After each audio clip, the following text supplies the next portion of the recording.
right, here I am in Anchorage. I'm gonna go on my second surf ski, just going on the flat lake down in Sand Lake, not far from my house, a couple miles away, down by the airport. And it's where the rowing team practices. And I'm gonna go out on the Swordfish, which is right there above me. And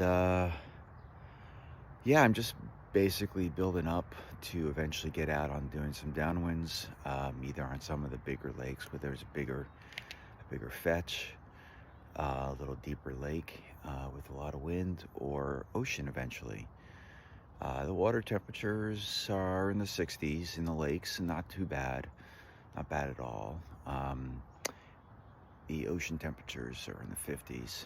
Um, Obviously, probably only have about effectively 2 more months or maybe a month and a half of effectively getting out on the water here due to winter sets in pretty early. But I'm going to try to make the best of this next 2 weeks being here in Anchorage with the family and having the surf skis here, having the camper here, getting out and doing some really great things on the water. Um, of course, I'm using a Swordfish S mostly.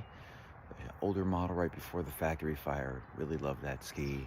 And then I have the Boost for teaching my daughter and my wife. And also I can use the Boost for, maybe my first time on the board tide or some of the more intense stuff that's going to be out there in the strong winds. We get some really shifty, changing strong winds here in Alaska. So those are the Boost I think is going to come in handy when I feel overwhelmed by stuff like that. And but I think the Swordfish S is going to serve me well for most conditions.